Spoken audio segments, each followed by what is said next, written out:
Assalamualaikum warahmatullahi wabarakatuh. Selamat siang, salam sejahtera untuk kita semua. Sebelumnya, izinkan saya untuk memperkenalkan diri terlebih dahulu. Perkenalkan, nama saya Pani Agustia Rahayu-Ningsi, MKom. Saya di sini sebagai dosen program studi Sistem Informasi Akuntansi D3 di Fakultas Teknik dan Informatika Universitas Bina Sarana Informatika. Pada kesempatan kali ini, izinkan saya untuk membuat pernyataan diri dosen pada unjuk kerja Tridharma Perguruan Tinggi PDD UKTPT pada bidang pengajaran. Di sini saya akan menjelaskan salah satu mata kuliah yang sudah pernah saya ampu, yaitu mata kuliah pemrograman akuntansi 2.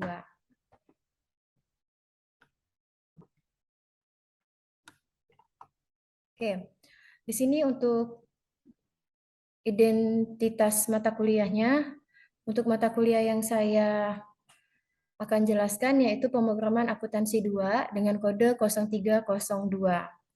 Dengan SKS mata kuliah 4 SKS.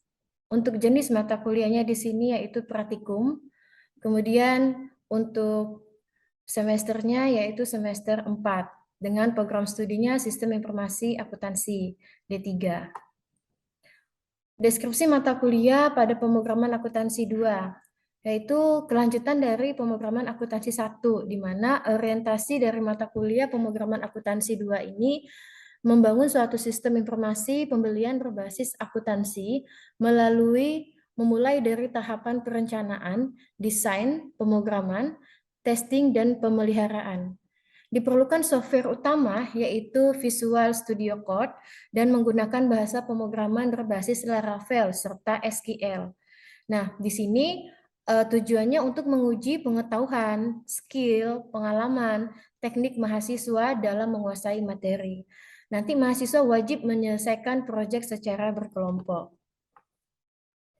Adapun capaian pembelajaran lulusan CPL dan capaian pembelajaran mata kuliah atau CPMK. Untuk capaian pembelajaran lulusan CPL di sini dibuat oleh Ketua Program Studi. Pertama ada sikap, yaitu menunjukkan sikap bertanggung jawab atas pekerjaan di bidang keahlian secara mandiri. Kemudian keterampilan umum. Nah, di sini mampu bekerja sama, berkomunikasi, berinovatif dalam pekerjaannya.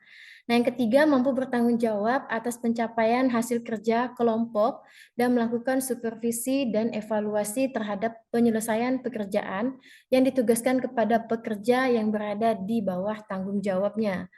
Yang ketiga, mampu mendokumentasikan, menyimpan, mengamankan, dan menemukan kembali data untuk menjamin kesahihan dan mencegah plagiat.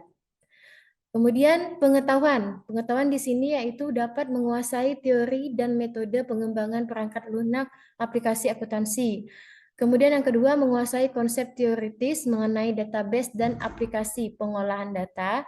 Yang ketiga, dapat menguasai teori pengembangan sistem berbasis objek. Terakhir yaitu keterampilan khusus. Di sini mampu memahami dan menerapkan metode pengembangan perangkat lunak untuk membangun aplikasi akuntansi. Yang kedua, mampu membuat dan mengolah database dengan sistem manajemen basis data. Selanjutnya, capaian pembelajaran mata kuliah atau CPMK. CPMK di sini ada 7. Pertama, melakukan instalasi dan membuat proyek baru. Yang kedua, menerapkan konsep basis data dan mengimplementasikan dalam model basis data dengan migration. Nah, yang ketiga, menggunakan template ke dalam proyek dengan tepat. Yang keempat, mencontohkan pembuatan form master dan menampilkan hasil pekerjaannya serta membuat form lainnya. Yang kelima, membangun pembuatan form transaksi dan memberikan contoh form transaksi lainnya. Yang keenam, membuat form laporan transaksi dan menunjukkan laporan transaksi. Yang ketujuh, menerangkan proyek yang dibuatkan dan mendiskusikannya dengan kelompok. Oke, nah di sini ada konsep untuk mata kuliah pemrograman akuntansi 2. Jadi ini ada gambarannya, ada 7. Pertama itu melakukan instalasi setup awal dengan menggunakan perintah-perintah umum Laravel. Kemudian membuat proyek baru dan install library-nya. Yang pertama yang dilakukan itu setup awal dulu, kemudian membuat proyek baru. Lalu yang kedua, membuat database pada tabel, kemudian trigger dan view table. Tahapan yang pertama dilakukan yaitu membuat database dan setup, kemudian pembuatan model dan migration, kemudian yang ketiga membuat tabel. Kemudian yang ketiga membuat form login dan register. Nah, tahapan pertama membuat laman login register, kemudian yang kedua implementasi template dan manajemen user dan roles permission. Kemudian yang keempat, membuat form master. Pertama, membuat form master barang, user, akun, dan setting beserta CRUD-nya. Kemudian yang kedua, mengeksekusi form yang sudah dibuat. Yang kelima, membuat form transaksi. Nah, di sini membuat form transaksi, pesanan, dan pembelian. Kemudian latihan membuat form transaksi retur. Yang keenam, membuat laporan transaksi. Pertama, setting struktur navigasi form laporan, kemudian mengeksekusi laporan yang sudah dibuat. Yang terakhir, melakukan presentasi atau diskusi kelompok. Nah, di sini dia membuat proyek baru dan database baru, kemudian dia menjelaskan tahapan atau langkah pembuatan proyeknya, dan dia mendemokan programnya dengan kelompok. Nah, itu tadi konsep mata kuliah dari pemrograman akuntansi 2. Kemudian selanjutnya bahan ajar atau materi pada pemrograman akuntansi 2 di sini. Yang pertama, setup awal, terus yang dibutuhkan membuat proyek baru. Pertemuan kedua, membuat database dan setup, membuat modul dan migration. Pertemuan 3, mengimplementasikan manajemen user dan templating. Pertemuan 4 dan 5 ini karena coding, jadi kalau dia terlalu banyak codingannya, biasanya itu kita lanjutkan di pertemuan selanjutnya. Makanya untuk pertemuan dan 5 ini digabung. Jadi materinya nyambung untuk pertemuan selanjutnya. Ini yang dibahas mengenai pembuatan form master barang dan CRUD-nya, membuat form master supplier dan CRUD, kemudian latihan membuat form master akun dan CRUD. Di pertemuan 7, membuat form transaksi pemesanan dan transaksi lainnya. Nah, ini karena banyak yang dilakukan codingannya, makanya dilakukan di pertemuan 6 dan 7. Kemudian di pertemuan 8, ini ada ujian akhir semester atau UTS. Nah, berhubung di mata kuliah ini program atau web atau pembuatan website, jadi tidak mata kuliah praktikum ya, jadi tidak ada UTS dan UAS, itu digantikan dengan project. Nah, mereka disuruh membuat project di akhir pertemuan nanti, akan dipresentasikan. Nah, di pertemuan 8 ini saya mengisinya dengan melakukan via Zoom, kemudian mendiskusikan mengenai materi sebelumnya atau membahas mengenai tugas proyek mereka yang akan mereka buat seperti apa. Jadi lebih ke diskusi. Di pertemuan 9, ini lanjutan dari materi sebelumnya, pertemuan 7, yaitu membuat form transaksi pembelian dan form transaksi lainnya. Kemudian lanjut pertemuan 10, membuat laporan pemesanan dan demokan laporan transaksi. Kemudian di pertemuan 11, membuat laporan jurnal, demokan laporan jurnal. Di pertemuan 12, review materi pembahasan yang menerapkan template, form master, form transaksi, dan laporan.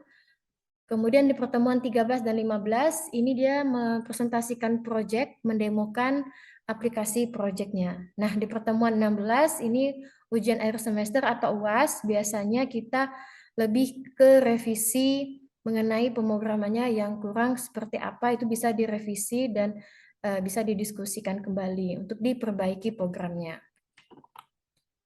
Nah, selanjutnya untuk asesmen dan penilaian. Nah, di sini untuk asesmen di sini itu dia berupa tes kinerja atau praktikum. Jadi di sistem penilaiannya di sini saya biasanya jika melalui Zoom itu setiap pertemuan kita akan ada video pembelajaran. Nah, setiap pertemuan itu mahasiswa wajib harus selalu mengerjakan setiap pertemuannya. Karena pertemuan satu dan pertemuan sebelumnya itu saling berkaitan karena ini merupakan codingan. Jadi tidak bisa ditinggal dan tidak bisa tidak dikerjakan. Jadi harus dikerjakan. Kalau sampai tidak dikerjakan, maka hasil programnya tidak akan berhasil dijalankan. Pasti akan ada masalah. Jadi untuk asesmen di sini itu berupa praktikum. Jadi langsung mempraktekannya di laptopnya. Kemudian untuk bobot penilaian, di sini ada kehadiran 20%, tugas 25%, proyek 55%. Nah, kehadiran 20% ini sangat penting sekali buat mahasiswa, lumayan untuk menambah nilai. Tugas 25% ini. Nah, untuk tugas ini biasanya saya berikan itu tadi selama masih learning atau online. Jadi mahasiswa setiap pertemuan harus mengerjakan tugas per pertemuan. Jadi tugasnya dibuat dalam bentuk video pembelajaran yang mereka upload di YouTube mereka masing-masing dan akan mereka upload di MyBase. Jadi tugasnya setiap pertemuan pasti ada. Di project 55% di sini yaitu tugas akhir mereka yang akan mereka presentasikan di akhir nanti. Nah, nilainya di sini itu diambil dari nilai akhir sama dengan 20% nilai kehadiran ditambah 25% dikali nilai tugas ditambah 25% kali project. Jadi nilai keseluruhannya nanti ditotalkan barulah dapat nilai akhirnya seperti apa. Nah, untuk range penilaian di sini untuk nilai E 0 sampai 30, untuk nilai D 51 sampai 59, untuk nilai C 60 sampai 69, untuk B 70 sampai 79 dan A 80 sampai 100. Nah, kemudian selanjutnya metode pembelajaran yang saya terapkan pada kelas pemrograman akuntansi 2. Nah, di sini ada beberapa media yang saya pakai. Salah satunya ada MyBase, ini dari aplikasi BSI. Nah, disinilah MyBase di sini kita dapat mengetahui mata kuliah apa saja yang ada di MyBase kita, mengajar apa saja, kemudian dapat melakukan diskusi, kemudian kita dapat mengupload link video pembelajaran kita di MyBase, sehingga mahasiswa juga bisa melihat langsung link-link tersebut. Nah, ini alamatnya learning.bsi.ac.id. Kemudian YouTube. Nah, YouTube di sini itu tadi di YouTube tadi ini mengenai video pembelajaran. Nah, video pembelajaran ini nanti dibuat kemudian diupload di YouTube Universitas Bina Sarana Informatika. Kemudian linknya kita akan sharekan di aplikasi MyBase. Nah, jadi seperti itu. Kemudian biasanya saya juga melakukan diskusi dengan menggunakan WhatsApp. Karena menurut saya kalau menggunakan WhatsApp lebih intens, lebih aktif mahasiswanya dibandingkan menggunakan MyBase. Karena MyBase jarang sekali mereka buka ruang diskusinya. Tapi kalau WhatsApp ini bisa 24 jam mereka diskusi menanyakan mengenai materi, sharing mengenai permasalahan programnya, tugasnya, dan lain sebagainya. Jadi lebih banyak ke WhatsApp. Kemudian untuk mata kuliah jika prosesnya online atau menggunakan video langsung seperti ini, itu biasanya menggunakan Google Meet atau Zoom. Kalau Zoom ini terbatas waktunya, jadi lebih ke diskusi yang sederhana, mungkin mengenai pemrograman yang biasa saja yang bisa didiskusikan. Nah, tapi kalau di Google Meet ini biasanya lebih panjang waktunya. Jadi menurut saya lebih suka menggunakan Google Meet karena waktunya lebih panjang dan tidak ada batasnya. Jadi untuk diskusinya itu lebih mudah dan saya juga dapat menyampaikan secara langsung materi atau mempraktekkan langsung materinya melalui Google Meet. Nah, jadi nanti sistemnya itu di sini lebih ke diskusi Google Meet dan Zoom karena setiap pertemuan nanti saya akan adakan Zoom, ya, akan adakan Zoom atau Google Meet untuk men-sharing atau diskusi mengenai program udah sampai mana mereka mengerjakan tugasnya, tapi lebih ke diskusi sebenarnya dan lebih mengecek program mereka bisa atau tidaknya dijalankan atau dieksekusi. Nah, itu tadi beberapa hal yang sudah saya jelaskan. Nah, ini saya langsung saja menyertakan video pembelajaran proses mengajar saya di kelas. Berikut ini adalah video proses pembelajaran menggunakan video via Zoom. Oke, Assalamualaikum warahmatullahi wabarakatuh. Selamat pagi semuanya. Waalaikumsalam warahmatullahi wabarakatuh. Waalaikumsalam. Oke. Sudah, Bu. Oke. Nah, di sini untuk pertemuan pertama yang kita bahas mengenai setup awal project, kemudian membuat project dan install library. Nah, untuk pemrograman akuntansi 2 ini, sebenarnya ini adalah materi lanjutan dari pemrograman akuntansi 1. Sama pembahasannya juga pembuatan web menggunakan framework Laravel. Nah, jadi ini lebih ke lanjutan materinya, lebih kompleks lagi penjelasannya. Nah, untuk itu ya mungkin untuk bagian setup, membuat project, kemudian install ini sudah pernah kalian implementasikan di pemrograman akuntansi 1 juga. Nah, pada kesempatan kali ini kita merefresh kembali materi sebelumnya, yaitu tentang pemrograman akuntansi 2, yaitu tentang Laravel. Nah, di sini saya langsung saja menjelaskan tentang setup awal project. Nah, sebelum kita membuat website dalam Laravel, kita harus mengecek kembali kebutuhan apa saja yang diperlukan dalam pembuatan sebuah proyek pada Laravel. Nah, di sini yang kita butuhkan itu ada 4. Yang pertama, kalian harus install SAM versi 7. Nah, kalian bisa download linknya di bawah ini. Ya, yang ada di sini. Catatannya itu disesuaikan dengan jenis OS. Jadi tergantung OS kalian, apakah Windows, Linux, atau Mac OS. Jadi disesuaikan lagi. Kemudian setelah install SAM, yang kedua kalian install Composer. Nah, di sini kalian install Composer 2.0. Nah, di sini juga ada link downloadnya di getcomposer.org. Setelah itu lanjut kalian menginstal editor. Untuk penggunaannya kita menggunakan Visual Studio Code atau VS Code. Nah, linknya sama, di sini ada kode.visualstudio.com. Oke. Yang keempat, sebelumnya ini untuk bagian editor Visual Studio Code-nya juga kalian pilih sesuai dengan OS masing-masing ya, apakah kalian versi Windows, Linux, atau Mac OS. Kemudian yang keempat, kalian wajib menginstal Node.js. Nah, di sini fungsi Node.js itu digunakan untuk membuat authentic login dan register. Nah, di sini ada 2 versi, ada versi Windows 7 dan versi Windows 10. Nah, ini kalian harus pastikan dulu perangkat kalian itu menggunakan Windows 7 atau Windows 10. Nah, kalau kalian menggunakan Windows 7, berarti kalian download yang ini linknya. Nah, sedangkan jika kalian Windows 10, maka kalian download link yang ini. Jadi beda versi Windows-nya, maka beda juga aplikasi yang kalian gunakan ya, biar mendukung pada saat instalasi. Biasanya kalau Windows 7, misalnya laptop kalian Windows 7 nih, tapi yang kalian download Windows 10, maka pada saat diinstal itu tidak akan berhasil instalasinya karena tidak cocok dengan perangkat Windows-nya. Nah, jadi dipastikan kembali untuk tools yang dibutuhkan itu ada 4, SAM, Composer, kemudian Visual Studio Code-nya, dan install Node.js. Oke. Nah, di sini kita menggunakan Laravel.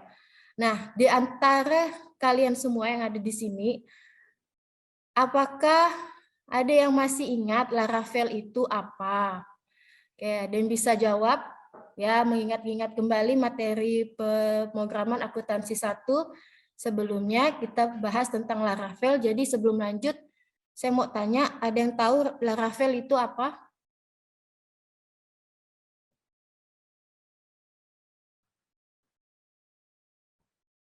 Nggak ada?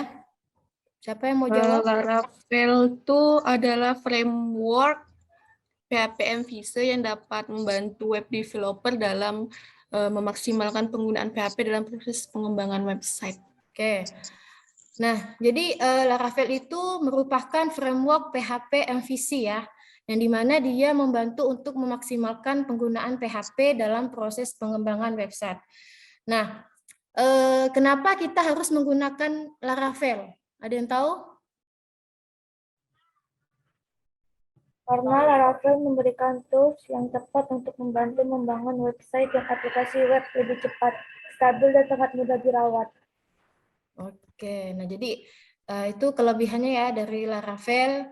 Yaitu tadi dia lebih cepat, stabil, dan mudah dirawat, kemudian juga mudah digunakan. Nah, next kita lanjut. Nah, di sini ada perintah-perintah umum Laravel yang digunakan. Ada 3 yang biasa digunakan, itu ada PHP artisan, Make.2, model, kemudian nama model. Nah, di sini fungsinya untuk membuat model. Oke. Kemudian yang selanjutnya PHP artisan, Make.2, migration, kemudian nama tabel. Nah, di sini fungsinya perintah membuat tabel dengan migration. Kemudian yang ketiga, PHP artisan migrate, ini fungsinya untuk perintah untuk menjalankan migrate-nya. Kemudian untuk membuat project baru, pertama kalian buka editor Visual Code-nya. Nah, setelah kita ini, langkah selanjutnya pilih menu terminal, kemudian new terminal, kemudian masuk ke dalam folder htdocs pada SAM seperti berikut. Nah, contohnya seperti ini. Contohnya seperti ini ya. Nah, ini. Nah, di sini kita pilih dulu terminal, kemudian pilih new terminal. Nah, di sini kita disuruh minta harus masuk ke dalam folder htdocs. Caranya gimana supaya kita masuk ke dalam folder htdocs? Yaitu kita harus ketikkan perintah c2/sum, kemudian htdocs. Nah, pastikan huruf kecilnya, kemudian tanda bacanya juga harus sama dengan yang diperintahkan. Nah, kalau sudah, maka akan secara otomatis kita sudah masuk ke dalam folder htdocs seperti ini, sum/htdocs. Nah, pastikan kalau dia sudah berada di dalam folder htdocs. Kenapa? Karena project baru yang akan kita buat ini, kita akan simpan itu di dalam folder htdocs. Nah, selanjutnya, kemudian buatlah project baru dengan perintah composer create project prefer this Laravel 7.0. Nah, di sini kita menggunakan Laravel versi 7. Ya. Jadi sesuai tadi SAM yang kita install itu versi 7, maka Laravel yang kita gunakan juga versi 7. Kemudian di sini project SIA 2, ini nama project yang akan kita buat. Nah, langsung saja composer spasi create. Jangan lupa tanda bacanya, huruf besar kecilnya. Kemudian prefer.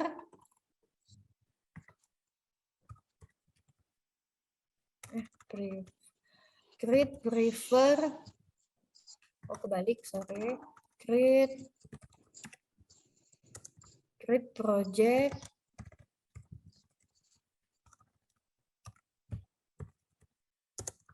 Prefer, kemudian this Laravel /Laravel 7.0 ya tadi. Nah, pastikan composer create project min prefer min this Laravel /Laravel 7.0.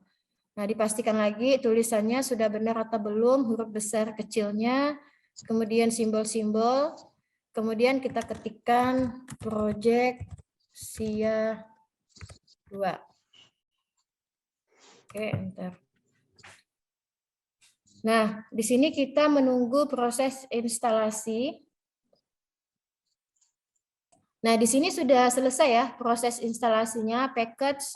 Di sini keterangannya sukses. Nah, kalau sudah selesai, tahap selanjutnya yaitu kita buka folder project tadi pada editor Visual Code.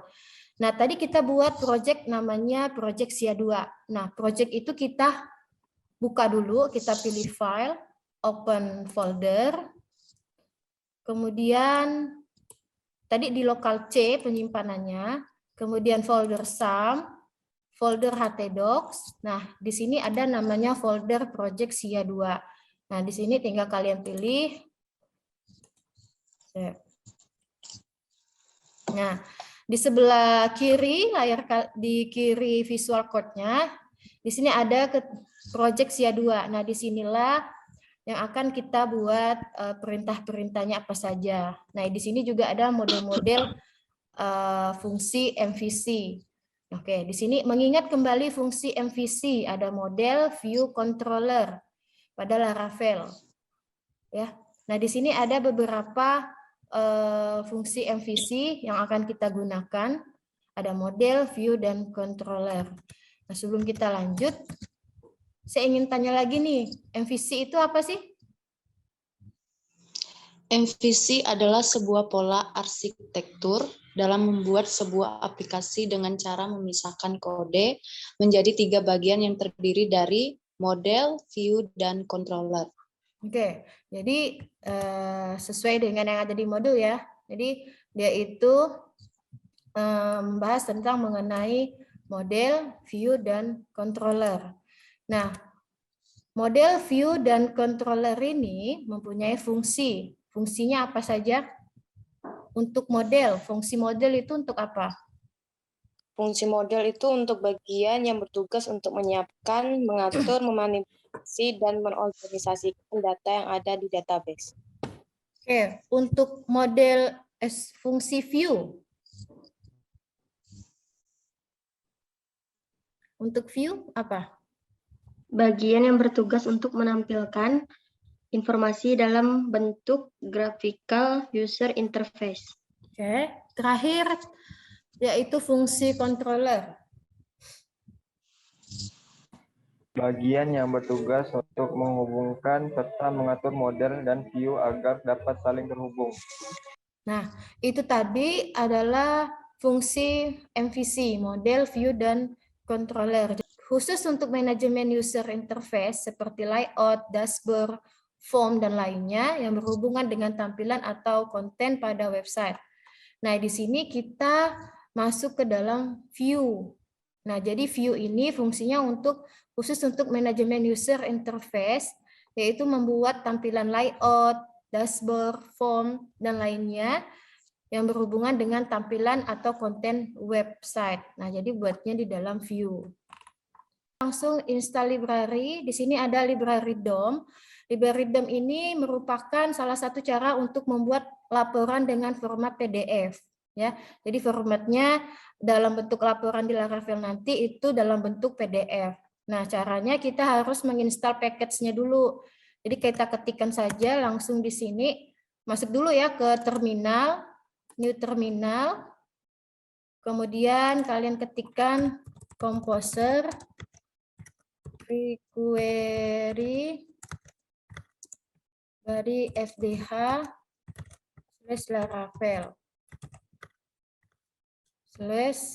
/dom pdf. Oke, di enter saja langsung. Oke, setelah selesai, selanjutnya kita harus masuk dulu ke dalam file app yang terdapat folder config. Nah, di sini kita harus menambahkan perintah yang ada di sini, ada provider dan aliases. Nah, di sini ya. Di sini kita mengintegrasikan package DOM PDF dengan project yang kita buat, yaitu kita harus menambahkan kelas DOM PDF-nya terlebih dahulu. Jadi di dalam file .php. Nah, misalnya kita download, kita buka dulu app. Nah, di sini kita cari provider. Nah, ini. Nah, kalian ketikkan Berry PDH DOM service provider .2 kelas di dalam provider. Ini ya. Ini. Kemudian di aliasnya kalian ketikkan PDF Berry FDH DOM PDF. Nah, ini sudah saya ketikkan. Nah, jadi makanya dia muncul karena sudah pernah diketik sebelumnya, sudah pernah disimpan. Kalau belum itu kosong, tinggal kalian ketik saja perintahnya. Kalau sudah, kita langsung install library suite alert-nya. Di sini fungsinya untuk menampilkan pesan berhasil atau gagalnya suatu penyimpanan data. Ya, kalian ketikkan saja composer sorry, bukan di sini. Ke sini ya. Balik lagi ke dalam terminalnya, Composer, query,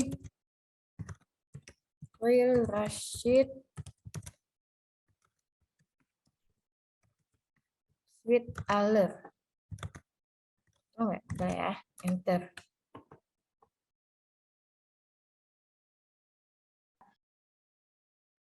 Baiklah, itu tadi video pembelajaran proses mengajar pada kelas pemrograman akuntansi 2. Nah, semoga apa yang sudah saya sampaikan dapat bermanfaat dan berguna untuk kita semua. Kurang lebihnya saya mohon maaf, semoga kedepannya bisa lebih baik lagi. Sekian dari saya, Assalamualaikum warahmatullahi wabarakatuh.